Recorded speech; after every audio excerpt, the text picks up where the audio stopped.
Hello, everyone, and welcome back to another Weekly Poker Showdown brought to you by PartyPoker. I am your host, Jamie Staples, and this week we got a chance to talk with Jonathan Little, one of the most prolific poker creators in our game in entirety. I mean, the guy has probably made more training videos than anyone on the planet, probably closely rivaling Phil Galfond there. It's got to be close. So, incredible opportunity to speak with him. He speaks with a lot of newer poker players or poker players improving on their journey to become better, and a guy that's been a big name in the game for a long time. So great to talk with him. But before we get to that conversation, let's touch on some of the news from the online poker world over the past weekend. This past Sunday, it was a Swedish 1-2 in the PokerStars $2,000 high roller on Sunday. After striking a two-way deal, the top honors worth almost $36,000 went to Johannes Kosar. Greenstone 25 is their screen name, defeated fellow countryman, also known as pro Simon C. Darwin Matson, who banked $31,768. Johannes Kosar, a name we've seen a lot in these wrap-ups, so seems to be doing really well in the high roller scenes. Congrats to Johannes. Team Party Poker's Anatoly Filatov placed 5th place in the event for $13,160, while popular player Dominic Nietzsche finished 3rd place for $22,772. Still at PokerStars, Brazilians dominated the latest Sunday Million edition. Gabriel G. Tavares took down the event for $110,883, while another Brazilian, Gulheim Pelquito Franco, finished 3rd place for $58,391. Apologies on the pronunciation there. The Party Poker big game once again hit its guarantee as 115 entrants built a prize pool worth $536,940. I'd like to say I actually got my second chance ever at playing this tournament on Sunday. It was such a fun time. To play a $5,000 online tournament, it's just a different feeling. Now, I did fall short of the money, unfortunately, but I look forward to getting another shot in the future and playing again. I think I'm donating to this field a little bit, but that's okay. The event was won by Jazoint for $131,000 over 2nd place Baba Di Baba. Meanwhile, A Juxto was this week's Party Poker Million champion, taking home $153,000 top prize. Let's get on to some of the industry news from the past week.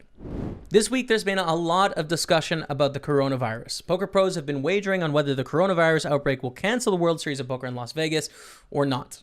Doug Polk, Mike McDonald, Dan O'Brien are among those willing to bet that the Summer Series will be canceled this year.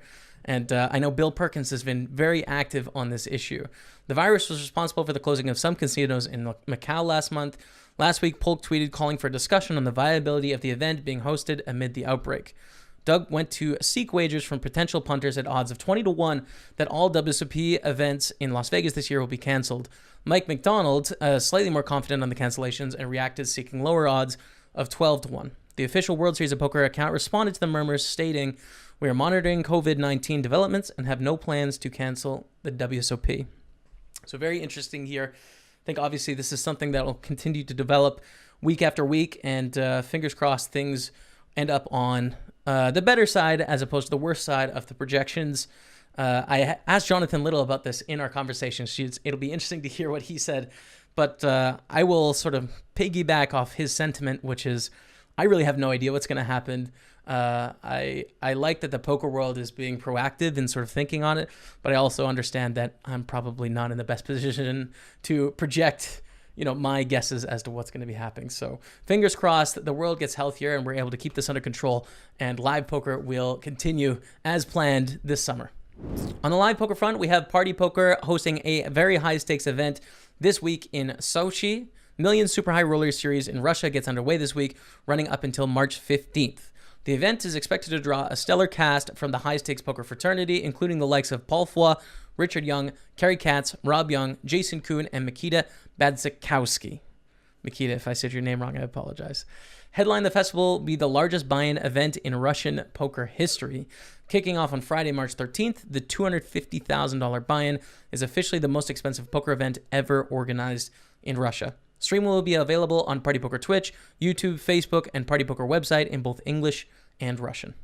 In Party Poker news, we have ramped up the cash game leaderboard prizes to $1 million throughout March, which is a huge amount of money in a leaderboard. So now paying out over $250,000 every single week.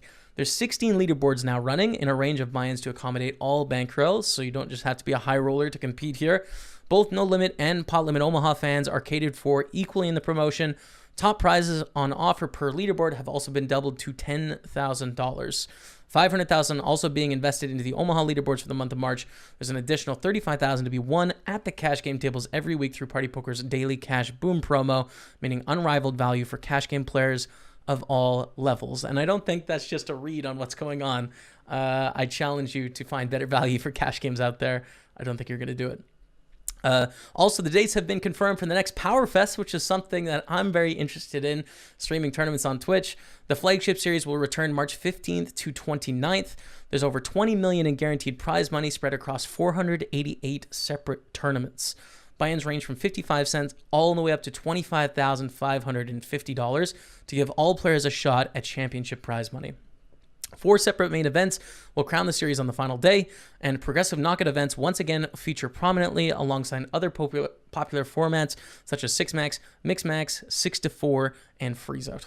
So very excited about PowerFest. I know I'll be streaming it as well as a bunch of my colleagues on Twitch, and I look forward to seeing you all out there on the feld. And the last Party Poker update I want to give you is a brand new software release that just came out as of today, and I'm recording this on Thursday afternoon, by the way. So the first thing you're going to notice is that Diamonds and Rabbit Hunt are now available on desktop as well as mobile. If you've seen the mobile app before, you're probably familiar with this. The diamond currency that appears in the bottom right corner of the table. It allows you to pay for a rabbit hunt to see what cards would have come on the turn in the river using this in-game currency. And on the mobile app, you can throw things at your opponents, like you could throw a champagne bottle if you want to wish them congrats, or throw a donkey at them if you want to maybe criticize one of their plays. So we've seen the diamonds incorporated into the desktop client as well. So this is going to start out on spins on the desktop client, but it will be rolling out to other areas in the future. The second update for desktop is Percentage Showdown for No Limit Hold'em. So if you're all in and there's 2 players and it is just the cards to come, you're going to be able to see a percentage likelihood of your chance to win. I know this has been a big request, has been planned for a long time, so happy to announce that finally you will be able to see your percentage likelihood of winning the pot, which always has helped me in my progress of becoming a better poker player. Because sometimes I think I'm doing better than I am. I'm like, oh, okay, I thought I had like 45%. I really have 35%. I should look at that spot maybe a little bit. So I'm looking forward to this feature. All in Percentage Showdown for No Limit Hold'em.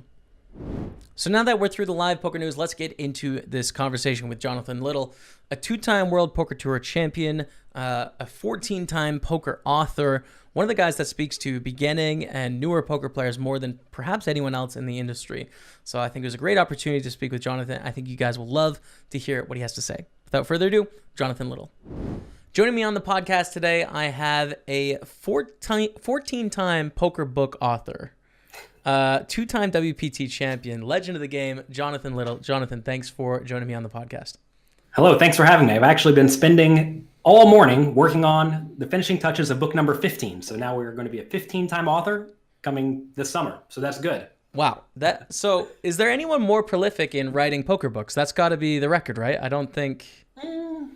Probably that's the record. I don't know. There were some guys who've been doing it for 50 years who may have more. But even then, a lot of those are like little pamphlets. I'm certainly the most in the last few years. I wanted to ask you, so because poker seems like such a huge topic. Well, it is a huge topic. There's like endless things to talk about, to how to get better at poker, how to live a poker life, strategy just on different streets. Like there's so many things to talk about that for me, writing that out, it seems like a very difficult task. It's like too mammoth to break down. So how did you go from looking at the game of poker and then start writing about it? Well, so you have to break it down in various ways, right? So there's tournaments and there are cash games, right? There's No Limit Hold'em and there's other games. And the tournament books are probably the hardest to fully break down because in tournaments you have to know how to play all the stack sizes decently well. Whereas like in cash games, if you write a cash game book that's roughly 100 big blinds or more, you're going to be fine, right? Right. And I mean, something like 300 big blind poker does play a little bit different than 100 big blind poker, but it's not absurdly different. It's a little bit different, but not absurdly different. Whereas 20 big blind poker is very different than 100 big blind poker. So I do think tournaments are the most daunting task. So what I did for my first tournament book, it's about 10 years ago. I'm actually in the process of going through and updating it and refreshing it. That's gonna be book number 16. So basically I just outlined everything that I could think about pertaining to each scenario, like pre-flop, right? So when they fold to you, when there's a raise in front of you, when there's a limp in front of you, and you're raising it 3-bet, and then just write as much as you possibly can about each point. And so I did that for my first book, and it ended up being about 600 pages, which was a little bit too big, so they made me cut it in half into 2 books. But they've let me write big books recently, so I can easily put out a 500-page book, and I think we'll be able to do a 600-page one next year. We'll see. So how do you get it? How do you even start getting published? Like, what is the relationship like of wanting to write a poker book and then like actually having people make a poker book for you? So I actually wasn't looking to write a poker book, but I was making training videos for a site called Poker Strategy a long time ago. And one of their coaches there particularly liked my work, and he owned a poker publishing company called D&B Poker. They publish a lot of high-level chess books and poker books. And so they came to me and said, hey, would you want to write a book? And what I used to do with my private students is anytime they had a question about anything, I would just write an article about it. Right. And so I actually already had like 300 pages worth of just material. Like, how do you play when you get check raised on the river, right? You can write five pages about getting check raised on the river, right? So I already had a lot of the work already done. It was just a matter of organizing it and putting it into a logical flow. And that was it. But I mean, since then, I've self-published some of my own books. I have worked with a publisher. Now I'm heavily involved with the publisher. It's kind of my job to get them new, good content. And so, like, there was a book recently called Modern Poker Theory by Michael Acevedo that I did a ton of work on. There was one called Mastering Mixed Games by Dylan Lind that was very good. And we have a PLO book by Jay Nandez coming out later this year. So lots of good work I've been working on. Yeah, those are some cutting edge names as well in their field. Yeah. So that's so it's really just a matter of finding someone who thinks you can do good work, and also demonstrating that you can do good work, right? Like, they liked my poker training videos because they were well thought out and concise and clear, as opposed to someone who was, trying to sound way too smart or trying to berate bad players or whatever, right? Like, whatever people do wrong in their training videos. I guess I did the right things, and they wanted to give me a shot.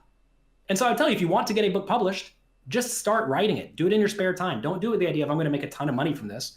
Do this from the point of view of, I'm going to have a fun project. I'm going to do it because I like doing it. And if you do things that you like doing and you do them well, and they're easily scalable, like selling a book, then maybe it takes off, maybe it doesn't. But either way, you did a project you wanted to do, and that'll make you happy. That's a really cool perspective on that. Do you find that writing is like the easiest way that you communicate? Like, if you could choose video, audio, writing, or face-to-face in person, like which is your favorite, do you think, to do? Well, I think I like mixing it up. So I know you think I've written a lot of books, but I've actually probably made more training videos than anyone else as well. Right. And I have no problem doing training videos. I like that. It's actually probably easier because when I'm writing books, it just kind of flows. I kind of just write like I speak, but I can speak quite fast, and I can't write quite as fast. I can't type quite as fast, right? Right. So I think I like making videos better. And they're different mediums, right? It's like, do you like playing online or do you like playing live? Well, you mix it up. If you play only online all the time, unless you're just like a super online grinder, you may get bored with it. If you play live all the time, you may get bored with it. So I'm a big fan of mixing it up. The mix is great. I agree with you 100%. And before I got into Twitch has sort of really focused me on online and like play as much as I can there, because I think it's a great opportunity right now. But before that, I'd love to play online for a couple months. Like, I'd hit my first downswing and I'd be like, all right, I'm just going to go splash around, like play 1, 2, 2, 5 with my friends at the casino for a month, make a little bit of cash and then come back and like get back into the real competition, So, well, yeah, it's fun. Mix it up. I mean, you're going to find that in any aspect of life, if you do it all day, every day, it's going to become a bit of a grind. And once things become a grind for 3 or 4 months, you're like, all right, I'm over this. Right. And you need to take breaks or mix it up. And, book writing is kind of like streaming on Twitch, where do it because you like it when you're getting started, right? I mean, you're not necessarily doing it with the idea of, I'm going to do this and have the biggest channel in the world and get rich. You're doing it because I want someone to look at my play and tell me where I'm bad. Or I just want to hang out with people because I get bored when I'm sitting there grinding 10 hours a day, right? Yeah. And if you're good at it and you like it and you stick with it, maybe something will come from it. Maybe it won't, but you never know until you try. Yes, I agree. I think, one, it's interesting. This is a question I get a lot on my Twitch stream, and I'm sure you get this question a lot as well. People will ask me, what should I play in poker? Should I play like cash games, or should I play spins, or should I play MTTs? Right? Like where am I going to make more money is like the question. And my answer is always, well, play what you enjoy, because the motivation is the most important aspect. So like you can thrive at all three of those formats. They're very different though. So try them, and then like let your internal motivation drive you towards which one you want to go down. So, but I'm curious, because you speak to maybe more beginning poker players than anyone out there. So what's your answer to that? How do you think people should choose which game to start playing? Well, if you are a recreational poker player to begin with, it kind of implies that you have something else going on in life. Either you're in college, or you have a job, or you have a family, or who knows what, right? And some of those forms of poker just may not fit well with your life at all. Like multi-table tournaments often just do not fit well with some people's lives because they don't have a whole day to sit down and grind them, right? Yeah. So if you have 2 hours to devote to poker each day, but you can devote 2 hours to poker every single day, well, tournaments probably aren't for you, just right off the bat. Now, you can do things like play spins or sit and goes or something like that that kind of simulates tournaments or the tournament structure. But the idea of I'm going to become the best multi-table tournament grinder in the world is probably just not in the cards for you, right? Right. Whereas you should probably be playing cash games or something like spins where you can play for 2 hours and be done. So that's the first thing. Next, I tell people, for the most part, if they don't have a lot of experience already, they probably want to play games with the least amount of variance within reason, because in multi-table tournaments, you're just going to have big swings to your bankroll. And I don't know the structure of spins now, but you're probably going to have big swings to your bankroll in that too, because usually you lose, and then spike something. It has a similar graph to multi-table tournaments. I think even more extreme spins. They're pretty. Right. Yeah. Well, it depends on the structure, right? If they have it where it's like a $5 game, but you can win $1 million. Yeah. You're just like, you're never gonna spike $1 million. I hate to break it to you. Yeah. You might, but you're probably not. Whereas if it's like, a $200 buy-in when the big spike is like 50K, maybe you get that. I don't know what the structures are because I don't play them. So, but you're probably right. They just have way bigger swings. And I don't think recreational players like swings in the downward direction. And things like multi-table tournaments and spins will have severe swings in the downward direction sometimes, just based on standard variance. Whereas cash games typically don't have that quite as much. The problem, though, is that, especially online, cash games are really, really tough. And that means you have to start really small, and you have to be disciplined, and you have to ask, do I want to spend my time playing a game where I'm not really going to win a lot of money for a while, right, but I'm playing to get experience and to get good? But I mean, the question people ask, like you said, is where do I make the most money? Well, the answer is you're not going to make any money when you first start because you're not good yet, right? Yeah. And if you're not good, your goal is to just get good first.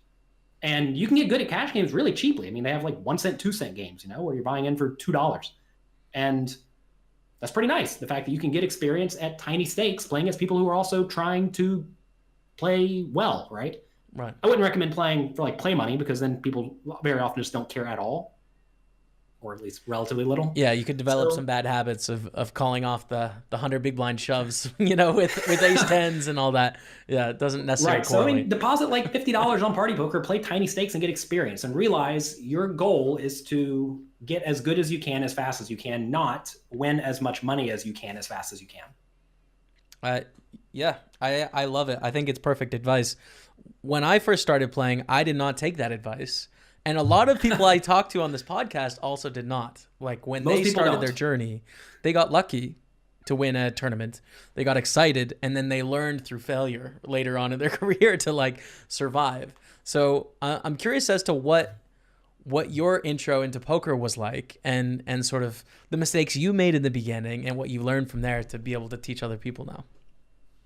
It's going to sound bad, but I really didn't make a whole lot of mistakes in the beginning. That's good. I was pretty lucky with just falling into the right strategies.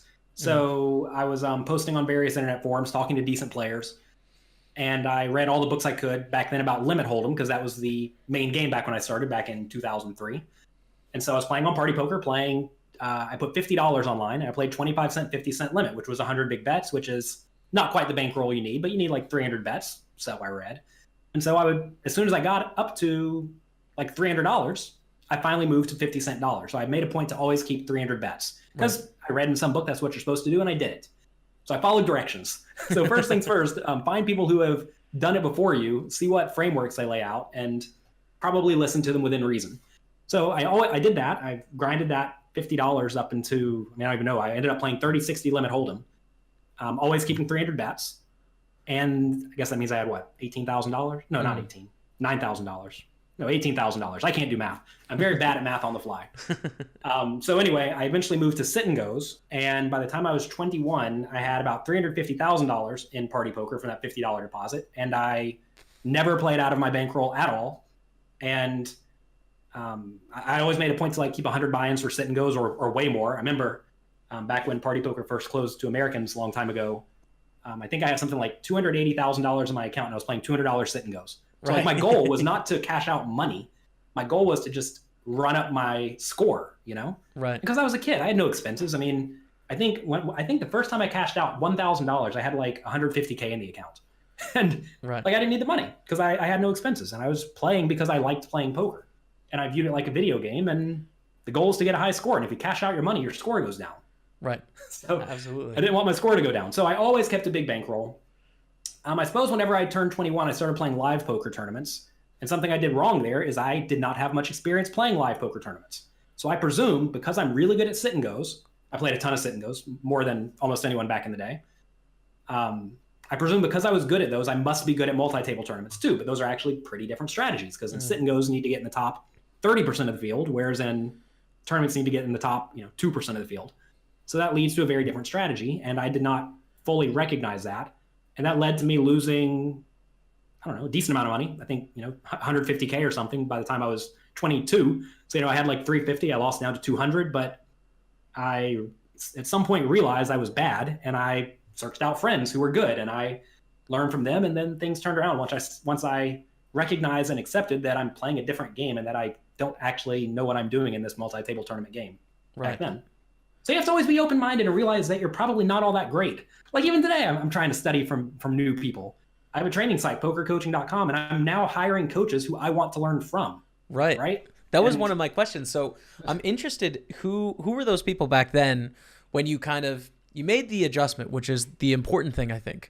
Like a lot of people fail small, but then the people that are really successful, they turn it around quickly and they adjust to the right path. So I see that early in your career. So who were those people that influenced you? And then today, like who do you reach out to talk to today about poker? So back then, one of my good friends was Dave Benefield, who's named Raptor on the internet, and he was good friends with Tom Dwan, and they both helped me a ton back in the day. Basically, they taught me not to play like a weak, tight net, which actually is such a bad strategy in sit and goes because you got to get in the top 30% of the field, right? You win one all in and you're good to go. Yeah. But that's not how tournaments work. So they taught me a lot about playing some hands, right? So they were very beneficial. Shannon Shore was someone back in the day who we used to play a lot of sit and goes together, and he was a very strong player, and we still talk about poker a lot today. And now I try to talk with people that give me a tough time because a lot of players don't necessarily give me a tough time. I just realize maybe they're playing slightly better, closer to GTO than I am in the high stakes games. Whereas some people will like really maximally exploit you and cause you fits. So like recently at poker coaching, I brought on Jonathan Jaffe and Faraz Jaka. And both of them are insane. They'll just like randomly make absurd plays and I have no idea why they're doing it. Yet now they're making videos for me and my students telling us why to make these plays and when to make these plays. And that's very, very beneficial. So I'm trying to hire people who I know have like insanely high win rates because they both have huge win rates despite not even playing a ton. Maybe they've been lucky, but probably not. Probably not. That's not the default assumption. And so I try to learn from people who are crushing it despite not even playing a lot. And a lot of people may say, oh, they're just very talented. And while they may be talented, if you talk to them, everything is very, very clearly based on logic and understanding of the game, which they're good at explaining. Absolutely. So that's what I'm learning from today for the most part. Right. The poker world has changed. The book I've just finished writing is called Excelling at Tough No Limit Hold'em Games. And I am an advisor for a backing site called Pokar. Right. And they have a private training site for all of their backees. And, I look at the videos too. And I actually got involved with them because I realized they have a really, really good private training site that no one has access to, or basically no one has access to. And I wanted to learn from their coaches. So I watched tons of videos there, got way better at poker. And then I worked with the coaches there. I think I have about 10 coaches that I'm working with, including people like Ape Styles, John Van Fleet, a guy named Bert Stevens, Draft Ganger, Rob Tinian, who's won many, many big online tournaments, and Couple they million. have chapters in this book. So it's a fun book with content by a lot of the best players in the world. So I'm always trying to learn from the people who are better than me, and I don't have an ego problem. I don't think. Maybe if you say you don't have an ego problem, you must have an ego problem.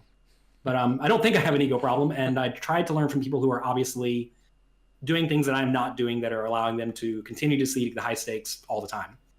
Right. That's a great approach. So poker's changed quite a bit over the last, I don't know, I'll say 5 or 6 years, but it kind of depends what groups you've been hanging in. Where when I first started playing, it was, your hand against their range, right? And that was all of the thinking in poker was, how does my hand do against their range? And now we've seen this different sort of level of poker arise at the highest levels, where we're thinking about our range versus their range and this game theory optimal sort of approach to poker. And it's kind of complicated to deploy it because, first of all, it's very difficult to understand. Like, it's a difficult concept.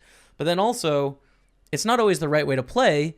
If you're playing, a bunch of people playing for fun on a Saturday night, you don't necessarily want to balance your range against the Saturday night guy just having a few drinks and playing some poker. So how have you changed your game as we've shifted towards GTO thinking at the highest stakes? And then also, how do you help your students in navigating those difficult waters in playing poker themselves? So I think you want to develop a strategy that you can implement that is close enough to a fundamentally sound strategy, because no one's playing like perfect GTO at all. Right. But I teach my students to figure out how to play a rough approximation. And it's not going to be perfect. And if you run it against the solver, you're going to get crushed, because if you run any non-perfect GTO strategy against the solver, you're going to get crushed. But it's pretty close to it. And you can estimate that at the table based on, do you have the range advantage? Do you have the nut advantage? Are you in position? Are you out of position? Also, do you have a premium made hand or a draw? Those usually want to be bet. Do you have a marginal made hand or garbage? Those often don't want to be bet, depending on if you have the range advantage or not. And it's almost like a flow chart where you go through, like, do you have range advantage? Yes. Okay, go this way.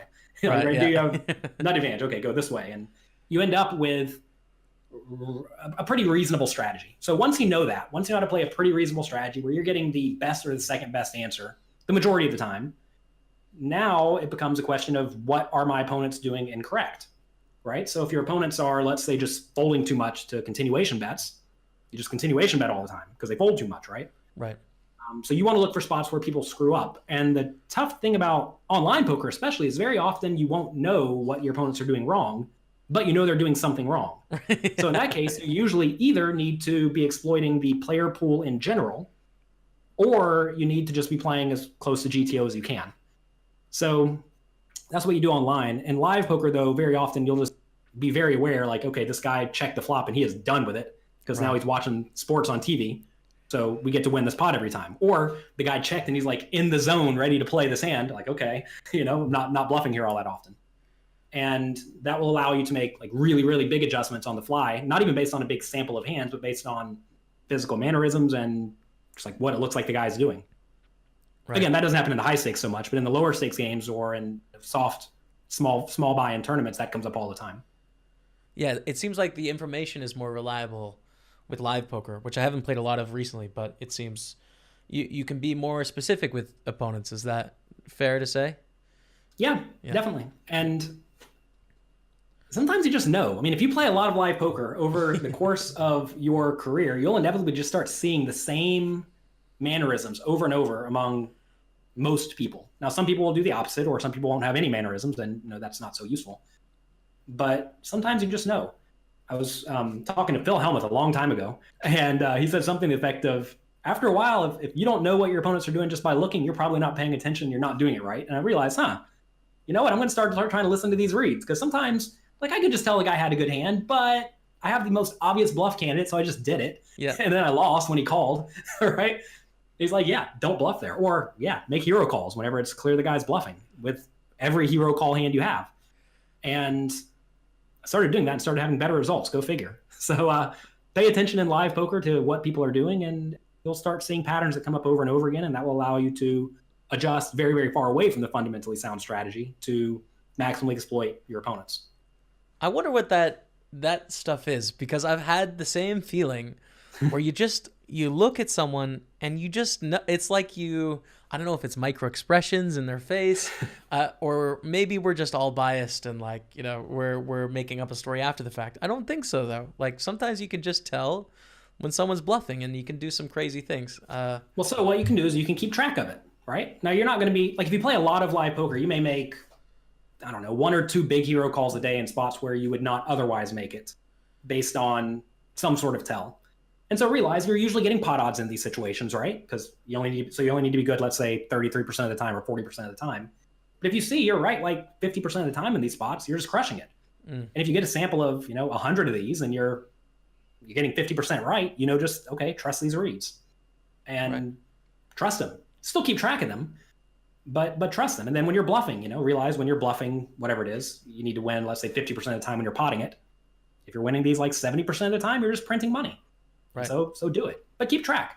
A lot of people don't keep track of live poker. They'll use stuff like Hold'em Manager for online, but they will not use anything for live, and they're just like purely guessing. What are your tips? Now I realize PartyPoker turned off some of those, which makes it a little bit more difficult, but they still have My Game that'll keep track of some relevant stats for you. And stats are important. And just because it's not very easily available for you in live poker doesn't mean you should completely ignore it.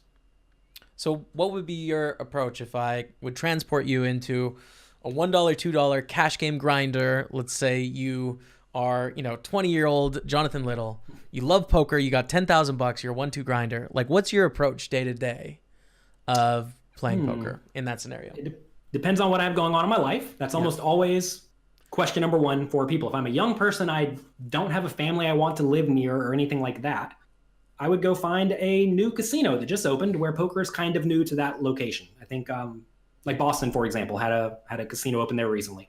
That's a big metropolitan area, and they didn't have casinos there. I mean, they had casinos kind of close to there, but none actually in the city. So those games are inevitably going to be soft for a little bit of time, 6 months to a year most likely.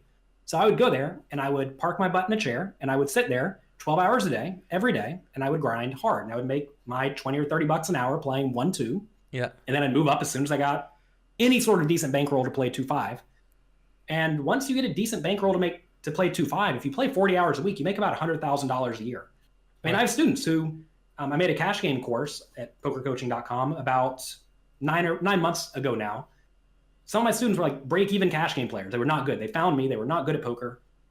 They signed up for my cash game course. And now many of them are winning 50 bucks an hour playing 2-5 in places like this, like in Florida, the Hard Rock, just grinding it out there, right? Making their 50 bucks an hour. And they went from making no money at poker to now making $100,000 a year from poker just by learning the fundamentals and then applying them and adjusting from them accordingly. So if you are good and you have a decent win rate, I would just go there and I'd play a ton. I mean, that really is the answer. Play a ton and then also study a ton. And yeah, you're going to be devoting a lot of your life to it, but that's okay. I mean, that's what I did a long time ago. When I was 18, I had not a whole lot going on. I mean, I was going to college, but I quickly quit that when I was making like $30,000 a month playing sit and goes on Party Poker. Right. So I played sit and goes all day, every day, literally 12 hours a day. I would play 12 hours a day. I'd study about 4 hours a day and I'd go to bed. I did that every day for 3 years and I made a bunch of money. But I didn't really have a good social life or family life or anything like that. And that was lacking. And I would not necessarily recommend that path to many people. But at the same time, if you talk to a lot of the people who are at the top of poker, very often they had that period in their life where they really did just completely devote their life to it. Right. Absolutely. But I mean, that's not what I'm doing anymore, right? Now I have a wife and 2 kids and I have a bunch of students and I write books and it's a different life. And I've found that I'm way more happier when you change it up and you do way more than just sit and play poker all day, every day.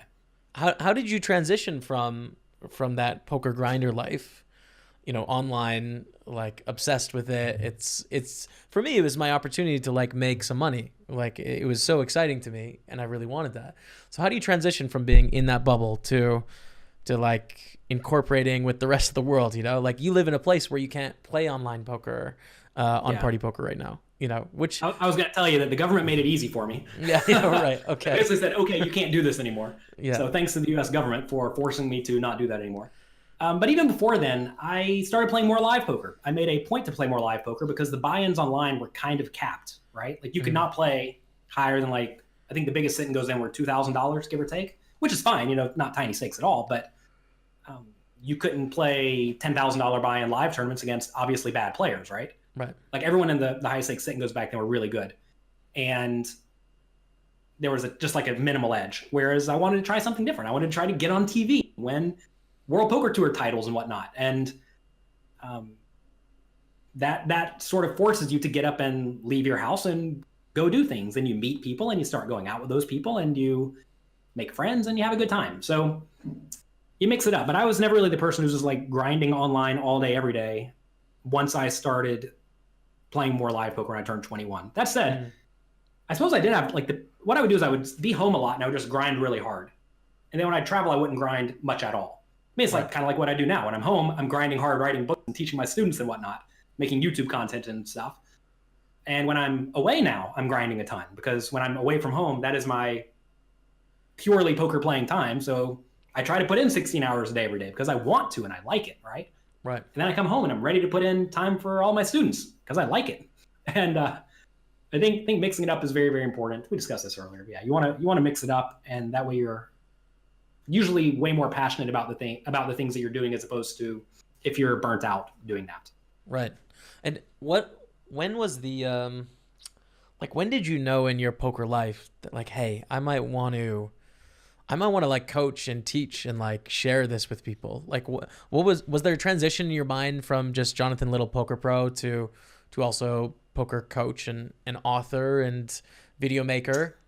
There was really not much of a transition. I certainly would not be where I am today without the help of many, many other great poker players who are better than me who helped me back in the day. Back when I was posting on the forums, like I wasn't a great player, but people helped me, and they, for no real reason, right? Like I wasn't making them money or anything, right? They just wanted to help other people and talk about poker. And I mean, maybe they were selfishly trying to look for other good people to talk with, but they helped me for no obvious reason. And I realized very quickly that it's nice to help people and find like-minded people who want to use poker to better their life. And so I found that helping others is way more fun than helping yourself, really. It sounds kind of crazy to think because a lot of people think poker is a game all about taking. But if you look at a lot of the best poker players, a lot of them have groups of peers who they talk about poker with. And, well, how do you get new peers to come into your group? Well, sometimes you have to teach them yourself. Right. And you have to get them thinking outside the box and about things, and they're going to inevitably teach you stuff. And so why not help other people, Right. I mean, I get the idea that you don't want to make the game tougher, but at the same time, if my students want to come play with me in the high stakes games, they're more than welcome to. Right. Absolutely. I always view that as a prisoner's dilemma because you still hear that argument sometimes, but not much in this Twitch and YouTube day and age. I mean, information wants to be free, and the internet spreads information like wildfire. So people are going to get information if they want to. So it's going to get out there, yeah. I mean, it's going to get out there, and if you can put it out there better than other people, and people like that, and you enjoy helping others, then give it a try. Plus, I think, at least for me, it helps provide meaning in this game too. Like it adds another layer of why I enjoy it if I can help make other people's experience more fun. Like for me, I'm more focused on the entertainment side on Twitch, but even that makes it like a more meaningful pursuit. I don't know if you had the same feeling. It certainly does. And I mean, I don't know if I necessarily think about it all that much in terms of like, oh, I'm only taking money if I just play poker. I don't think I've ever really had that thought process or felt bad about it because I realize I'm playing a game and I'm trying to beat them and they're trying to beat me. Right? Yeah. I mean, most people do not go to play poker thinking, all right, I'm going to take this money and give it to somebody. Right.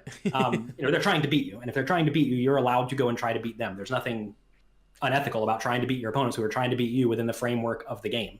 And I've always liked playing games. Like, is there anything wrong with playing chess for a living? I mean, I don't think so. Is there anything wrong with playing any game for a living? I don't think so. So I never really had a moral dilemma there, but it's certainly nice to add value. And I could tell you, if you're burnt out with poker or you're not enjoying yourself or you feel kind of negative about it, try to figure out a way to help others. That can be in the form of like mentoring someone. Find someone who you want to help improve their skills and teach them, or start streaming on Twitch, start making YouTube content, start doing anything that you want really that helps others, and you're going to find that probably makes you feel good inside. And if you feel good inside, that helps with motivation, and that's good. It's good to be motivated. Yes.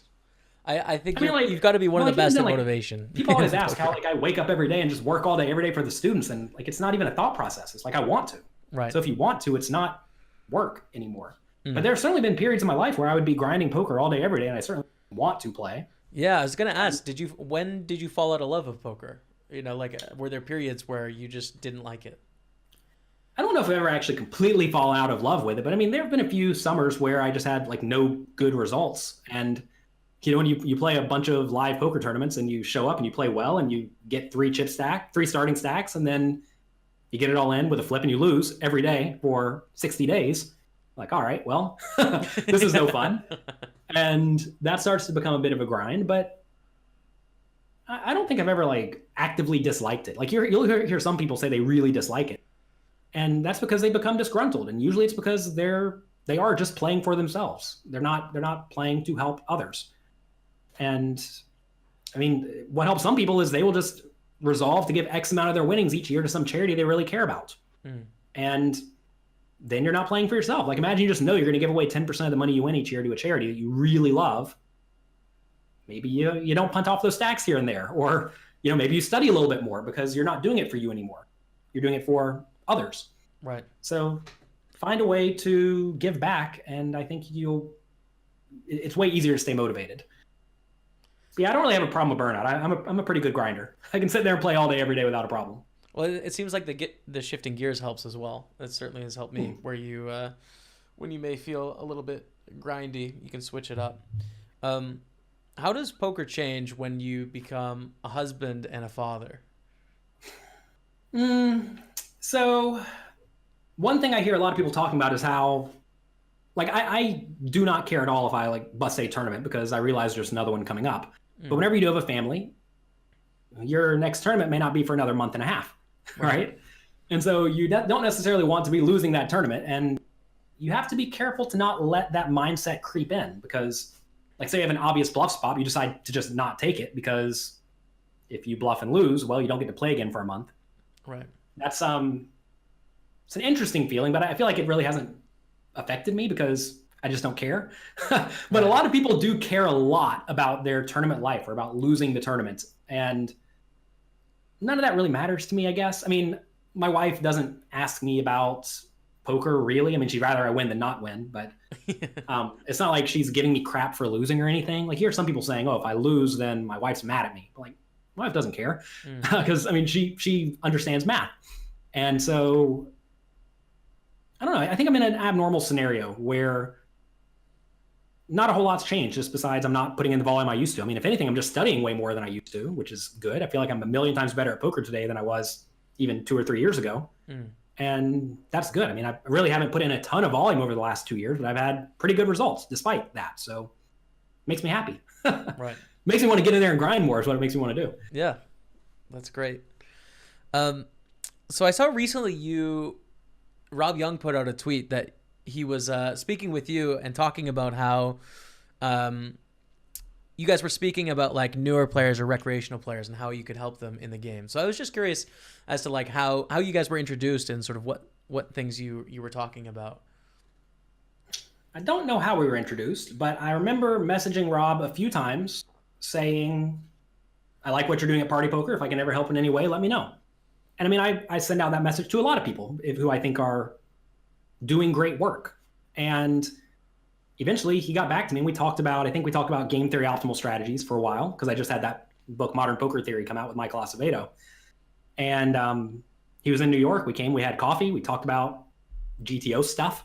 He showed me some stuff they were working on Party Poker, and it's good. We became friends, basically. And I was in Nottingham recently for the Party Poker UK, and I knew he was working to try to figure out a way to make the playing field more level, right? They've been doing a lot of that work on Party Poker recently. And he asked my opinions on some things and asked if I would be willing to work with him to try to teach the recreational players to not get crushed. Right. And so, yeah, I'm willing to help the recreational players not get crushed, working with someone who I respect in the community. Right. So where, I wanted to ask you a little bit. I wanted to ask you a little bit about some of the industry stuff, actually, and that's one of them, which is, where do you think online poker has to go to continue to be sustainable? Like if we're talking 5 years, 10 years out, what are the sort of changes you think we need to make as an industry to be successful over the long term? Oh, I don't know. I mean, that's a tough question. I think cash games are in a bit of a mess. I mean, the other day, Rob tried to introduce a different structure to the cash games for the fast tables. Yeah. And I think it was something to the effect that we're going to play 200 big blinds deep, but we're going to play with an ante now. And like all the regs just sat out and boycotted. Small because they don't want to change the game. They were both small blinds, I think. It was blind was like 1-1 or 2-2. I remember. Yeah, something like that. Yeah, yeah. But they were playing 200 big blinds deep, I think. Yeah. Instead of 100. So the game was slightly different. Basically, instead of it being 1-2, it was 1-1 with 1 in the pot. Yeah. And for regs, that actually is kind of bad because they've studied a ton exactly 1-2 with no ante. That structure. And so they don't know how to play as well anymore in that game. So now they have to learn again. And I get it that the regs don't want to learn again because they already spent the last 5 years learning that one specific game. But at the same time, the way you make the game sustainable is to take a little bit of the edge away from the strong players. So it's tough. I mean, I think, well, I know. I told Rob, what you should probably consider doing is just getting rid of all the rake. He's like, I don't know if we can get rid of all the rake. I'm like, do it for 6 months, see what happens. Right. And I don't know if they can do that because I know they make money from the rake, right? They need to make money to keep the lights on. But like, if I was running a poker site and I didn't care about money, which I think in today's age, if you want to take over market share from, the biggest site, you need to probably be willing to make some sacrifices to get that to happen. And Party Poker is, right? They have these leaderboards, which are basically rakeback, right? Yeah. In various forms for the regs. And I think that kind of thing is good. But I know if someone said, we're not going to have any rake on our site for the next 6 months, well, probably going to go play there. Right? And you could even show, look, if you're a reg here, you're paying $10,000 in rake a month, and now you're just not going to be paying that $10,000 in rake a month. That said, that would be a pretty strong thing to do. And, it's an extreme. Yeah. I'm not sure shareholders would appreciate that. But so anyway, getting rid of the rake would be a good thing. Or, getting rid of the pros would be a good thing. Unfortunately, as bad as that sounds, that's how you make the game sustainable because you have to ask, where's the money going, right? Whenever people are playing on a poker site, the money either goes to the casino or it goes to the good players. One of the two. So how do you make the losing players, where the money comes from, not lose as much? Well, either the pros have to win less or the casino has to win less. Right. So if I was the casino, I would take a really, really long-term look at this and say we need to make a little bit less money immediately in order to keep this game sustainable. Because, I mean, the pros aren't just going to all of a sudden get worse, right? You can't make them get worse. And if you do make them get worse, then you're just killing the edge of the game for everybody, probably. Right. Like, I mean, you can have like super high variance games, but then nobody wins and then nobody will play. Yeah. And there's something there's definitely value in poker about being viewed as a game where people can win and change their life. And if that goes away, then this is going to be like another casino game that kind of dies and only or mostly degenerates play. Right. Absolutely. Yeah. I think without it, poker isn't itself. Like, it isn't the reason that all the people that currently play play. So. Well, I mean, the casino operators have to ask, do they care if we play? Maybe they do, maybe they don't. Maybe they just want it to be another casino game. Yeah. Which, sucks for us. But it's tough because I'm not like only thinking about it from my point of view. I'm always thinking about it from everyone's point of view. Like, how did the recreational players view this? Well, it's a bad experience to put your money in, play 10 hands and get stacked every time because you're bad. Okay, you need to figure out a way to fix that. It's also not, it's tough because somebody has to give something here. And the whole idea is losing players are losing too fast, so they're not going to give anything here. So it's either the pros or the site. Right. So figure out which one you want it to be and then make that happen. Yeah, yes, absolutely. It's a rough topic. It is. It's really hard. You don't win any friends talking about it, but I appreciate you being forthcoming. Well, some sites are taking the side of, well, screw the pros, and some sites are taking the side of, we're going to try to make this a long-term thing, and I'm happy that Party Poker is doing their best to make it a long-term thing. Absolutely. We've seen that kind of move over into the live arena. So I wanted to ask you about some industry stuff. I've seen the Venetian recently held a tournament where they had a fixed prize pool of, I think it was 150,000 or something. So there was no rake, but the prize pool was static no matter how many people entered the tournament. So effectively the rake could be free or it could be 30% if enough people enter. So we've seen some interesting moves from live poker operators as well to be, I don't know, innovative in trying to make more money. That's a nice word. Yeah. So what do you think about the health of live poker and live poker rooms? And did you have any thoughts on the Venetian strategy there? Well, so I think live poker is doing pretty great, and that's because the weaker players can't actually lose all that fast because there's just not enough volume for them to lose all that fast. You can lose really fast when you're playing online because you play twice as many hands at one table. And if you're playing 4 tables, now you're losing 8 times as fast. And if you lose all day, every day, and you're losing 8 times as fast as you do with live poker, that's not good. So that's the tough thing with online poker is just the game's really fast. I mean, maybe they could slow down the game. Maybe that's the answer. Make every card come out at half the speed and slow the game down. But again, that's bad for the pros, right? It's also bad for the casino because they don't rake as much then. It's bad in the short term. Anyway, long term it might be good. I think you're onto something, but we'll keep going. Yeah, maybe. Yeah. So I think live poker's in a pretty good spot because the game is just way slower. So okay, that's that. What do I think of the structure of the Venetian tournament? I think what a lot of people don't realize if they don't come from other gaming arenas is that's actually the payout structure of a lot of other games. So I play a game called Magic the Gathering. Actually, I don't really play it anymore because they have a stupid payout structure. And the payout structure is this is a tournament with, let's say, a 100,000 guarantee, but it's only 100,000. And if we bring in 200K, we're paying out 100. Right. And if we bring in 20, we pay out 100. But they never bring in 20. They always bring in 200. So they always rate 50%. And people are happy to go there and pay it and play because they like playing. And Venetian may be targeting people who just like to go and play. Like the absolute wrecks who don't care about money or minimally care about money. It's important to realize there are various types of game players. So I have an article about this where you can Google Jonathan Little 3 types of game players. And basically they're the types of players who play for these social interactions. They know they're going to lose. They're going to lose some, like they're not trying to lose, but they know they're going to lose and they're kind of realistic about it. I'm going to play this game. It's a fun hobby. And I'm going to lose some money doing it. And that is something like 90% of game players, right. A lot of them. They play for fun. I mean, if you think about it, like how many world-class poker players are there? It's not a lot compared to all poker players in the world. Then you have players who like pushing the boundaries of games. These are players who just really love getting stories out of the game. They love making big folds and big calls and running huge bluffs. And they're playing kind of for the excitement, but also to see what's possible. Right. And then there are the players who just care about winning.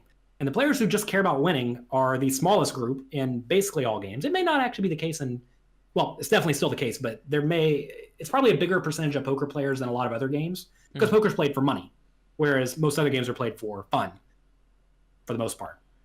So anyway, Venetian may very clearly not be targeting the actual players who care about winning money. Okay, so is that okay? Maybe this tournament's not for you, right? Right. Maybe playing on these poker sites that have no games you can beat. Maybe that's not for you. And that just has to be okay. Companies are allowed to run the games as they see fit. I mean, I'm not going to play at Venetian. I can tell you that. I haven't played at Venetian since Sheldon was going off against online poker. So, I mean, I'm certainly not playing there. And they're not for me and I'm not for them. So that's okay. Right. But it is unfortunate that that is perhaps a data point for other casino operators to look at. And imagine these just become wildly successful where now they're raking 30% every time because maybe people just like playing there. Maybe that becomes a regular structure. And then the game very quickly dies because you're not going to beat 30% rake. Right. So that's the potential downside. But that actually is the structure of a lot of other games. And I don't think poker players quite recognize that. And you have to keep an open mind and you have to study more games than exactly the one you are playing.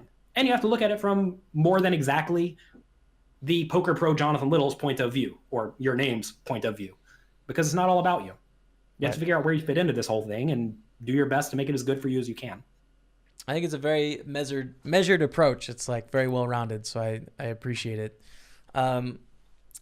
So World Series of Poker and COVID-19 coronavirus. I'm asking for a prediction here. Are you concerned at all about the virus that's going around? There's been a lot of discussion on poker Twitter. What's your take?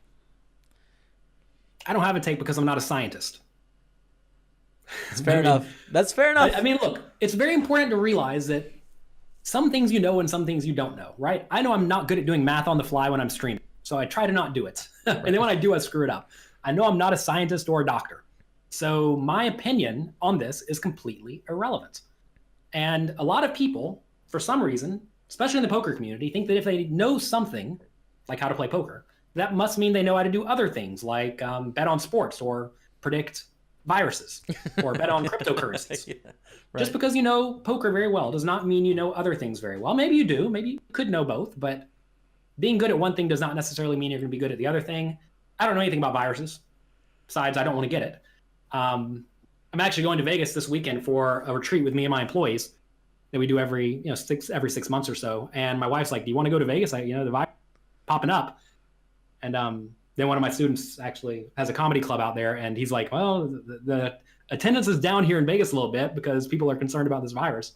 Maybe you just shouldn't come if it's actually like real concern." But what do I think? I think we're probably going to be okay because we have been for forever. If someone gets sick, it's probably not going to be me because I'm a young man in okay shape. That said, I'm probably going to die from it now. So good game. It was fun while it lasted. I find it very interesting how you're superstitious when it comes to viruses, but you're so rational and well-rounded when it comes to poker. No, I mean, like I mean, in reality, I'm not the least bit concerned for my own livelihood. I would not like to go out there and get it and bring it back to my kids because the young people and the old people are going to be the ones who are dying more likely than the people my age. Presumably, I could be wrong about this. I'm not a virologist. Is that what they're called? Yeah. We have a lot in poker. We have at least 50 virologists I've learned this week. There's a whole lot of them, and they're very proud of it. And it seems like it's also based on politics. If you think one thing about politics, you think one thing about the virus. And if you think another thing about politics, you think the other thing about the virus, which is interesting. It's funny how that works. It's almost like politics has to do with identity or something like that. It's almost like that is the case. There's actually a, you know what Wait But Why is? No. Okay, there's a blog called Wait But Why, and you need to go there and read all of it. It's good. You'll like it. Everybody in poker will like it if they don't have identity problems. So go there and read about it. And there's a long post. It's like 10 parts long. Gosh, it's probably, I don't know, 100 pages long, maybe more. And it's the identity of, it's all about the humans.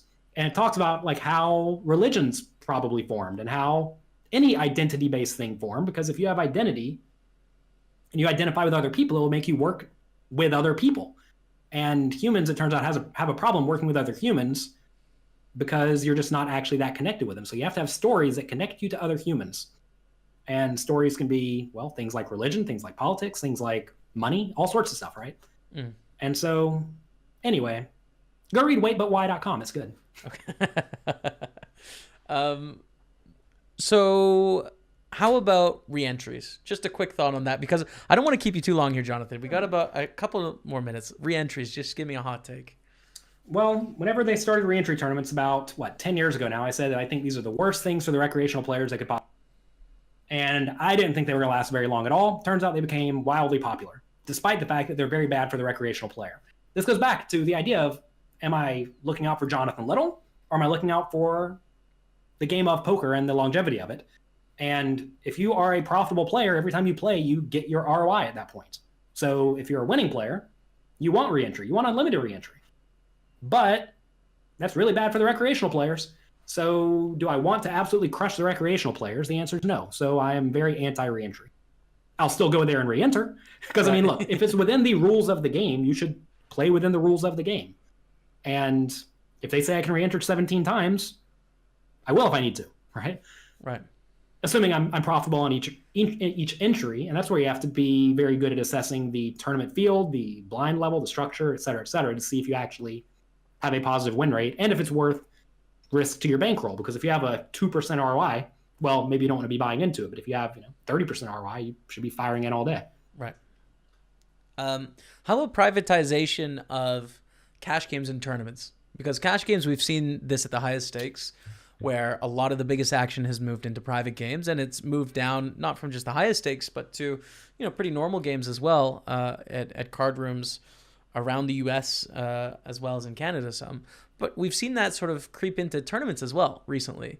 It seems to work really well with the Triton of having sort of a business person or someone successful from something other than poker invite a pro and play. But it's kind of the first of its kind to see Triton, to see the one drop become these private events. So are you at all concerned, and what do you think about privatization of poker tournaments? I think it is another tough topic. You want to talk about tough topics? I like it. So listen, you have to ask, who is in charge here? That's really the question. Who is in charge of the game? And it turns out usually some business person is in charge of the game. And the business people can do whatever they want to some extent. So if they want the game to be private, the game's going to be private. Okay? So now we better learn to play within that framework if you want to be able to play the game. So you better not be a jerk. They better like you, right? And if they don't like you, you're not going to get to play. And maybe that means you have to splash around a bit more. You have to not wear your headphones and sunglasses, right? I used to wear headphones and sunglasses all the time when I was playing poker. And that was one of the biggest mistakes I could have made because I wasn't interacting with anyone and making friends. And since I got out of that shell, gosh, I don't know, 8-10 years ago now, I've made many, many great friends from poker just by being there, being nice, and talking to people. And I've had more opportunities come my way than I could possibly imagine because I'm not sitting there taking the game to the utmost serious. I'm still paying attention and playing my best when I'm in hands and whatnot. But I mean, it sounds bad, but I mean, I'm giving up a little bit of EV in the form of maximum focus on exactly what's happening every single hand in exchange for infinitely more life EV in the form of happiness and making friends and bettering my life and the life of others just by having a good time. So you need to be friendly at the poker table if you want to have any chance of significant success, I think. Maybe online is the exception. I mean, that's the thing is online players come from this world where you don't have to be nice to anyone. You can be going off in the chat all you want if you feel like it. Right. And whenever you transition to live poker, it's a very, very different game. So clearly there's nothing that the players are going to be able to do to stop the games from becoming private because it's obviously happening. And there are even some rules in some places where you can't have private games, yet they have private games. Call it private games, call them whatever you'd like there. They're right. Private games, right? And okay, fine. You can get around the rules. So now how do we play within this framework? And the answer is you need to make friends with whoever's in charge of the games, and you need to make them want to put you in the games. But even then, that's tough. In New York City, they have these private games where they rake a lot, and if you win in these games, they'll either ban you immediately, or the person who runs the game will want to take half of your action or something like that. Right. It's you're either going to lose or you're going to make the owner of the game money. Pick. Right. You get to pick which one. So I don't play those games because it's stupid, right? I'm not going to go play a game where I may not get paid, where I'm not going to be invited back sometimes, where they're going to try to take half my action, et cetera, et cetera. It's just not worth it. So maybe it's not worth it if you have to jump through all those hoops if you don't want to be a personable human. A lot of people, they don't want to be personable. They don't want to talk to people. They just want to go and sit in their shell and grind. Well, maybe that's not the game we're playing anymore. And if that's not the game we're playing anymore, you sure better learn to adjust. Very practical. Or make your own casino. Make your own rules. True. That's true. Yeah, that's another approach as well. Very practical. I think it's going to be very interesting to see how the poker world continues to evolve live online. If we're going to see it break out into smaller groups or if we continue to go big, I don't know. But I like your strategy to it. So I'll end on sort of just an overarching goals question. So I just want to know, for Jonathan Little, what are you working towards in your career and your life? What's motivating you forward in poker coaching, poker content, and poker playing? I don't know. It's a weird question because I don't really think in terms of goals. I think more so in terms of I'm going to do great work and I'm going to make other people and have a better life through poker. And that's maybe that is the goal, but I don't really view that as a goal because it's an unachievable one because you're never going to be done. And I'm okay with the idea that I'm never going to be finished. And that doesn't scare me because like I said, I'm a grinder and I'm happy to put in all the energy and all the money to help people enjoy their life more. And I'm fortunate to be in that spot where I can do that. And so what are the goals? Continuing getting in front of more people and helping them find my training content and my training site so that they can get better at poker and learn to enjoy their hobby way more. And if they learn to make money from the game, then maybe that will significantly change their life. In terms of playing poker, I mean, poker's a volume game to some extent, and I realize I'm not putting in volume at this point in time. And you're just not going to have great success. Someone asked me the other day, like, oh, what are the odds you win a bracelet this at the World Series? Well, you can do some math and figure it out, and it's not very good. I think if you grind like every no limit event, you're something like 1 in 7 each year to get a bracelet, roughly. And that's if you're good. If you're not good, you're like 1 in 15. So if I'm playing, one third of the events, now I'm 1 in 21 to get a bracelet. It's not so good. So it's kind of a silly goal to have because I can't actually do anything to change the odds beyond sacrifice other parts of my life, like hang out with my wife and kids, and I don't want to do that. So priorities at this point in life are not to play as much poker or even to be the absolute best poker player in the world anymore. The goals instead are to be as good as I can be given life and time constraints and run a good business. And that's what we're trying to do. I think that answer is so insightful because I really could learn from it. I think the whole conversation has been useful for me because what my brain hears is like process, It seems like you're so enveloped in like the day-to-day and loving the day-to-day that the whole takes care of itself. And I find myself very on the other side, so I feel like I can learn a lot from that. Why don't you love your day-to-day?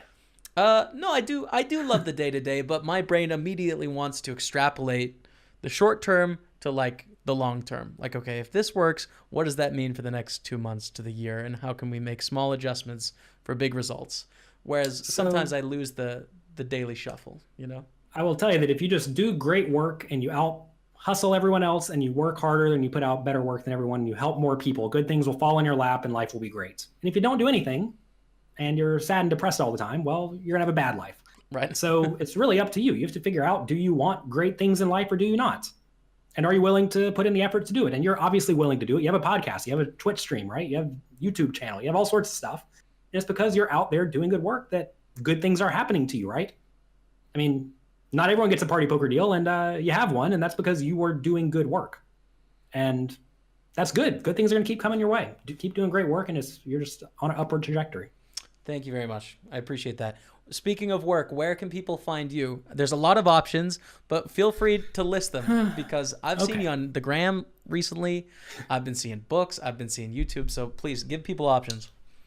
I actually have to keep a spreadsheet of everywhere I am because I don't remember it. So we have youtube.com/pokercoaching. I have all sorts of videos there. We've been making YouTube videos for, the last 6-7 years, something like that. I have a training site, pokercoaching.com. That is where the vast majority of my work is. And you can get a free trial to that. And you can actually sign up to it. And if you don't like it after a month, cancel and tell me you don't like it and I'll give you a refund. If I do not help you get better at poker, I do not deserve or want your money. So it's kind of like it's free to try. So get in there and try it. I'm on Twitter at Jonathan Little. I post lots of articles, videos, etc. there. I'm on Instagram at jcardshark. Should probably get Jonathan Little there, but I don't have it. At jcardshark. And that's good. YouTube, Twitter, Instagram, and pokercoaching.com. And the next book. When's the next book coming out? Do we have a release date? Next book, Excelling at Tough No Limit Hold'em Games. It is a fantastic book. I learned a ton making it. At this point, I'm either making content that is specifically for me to help me get better. That's what this book was. Or I'm making content that was for like Jonathan Little 10 years ago. Right. Or 15 years ago, And so anyway, that book is for Jonathan Little today, and I learned a lot. That is going to be out probably in early June. And it'll be at the World Series of Poker almost certainly. I'll be there to sign copies or whatever you want to do. Amazing. So that'll be fun and good. Thank you so much for taking the time today. I appreciate it, and we'll speak to you again soon. No problem. Thanks for having me. Keep up the great work. Big thanks to Jonathan Little for taking the time and speaking with me this week. I think you guys will agree he's very good for the game. I mean, it helps people in their poker journey, so very exciting. And check out some of his stuff out there. It's going to be helpful for your poker game, I guarantee it.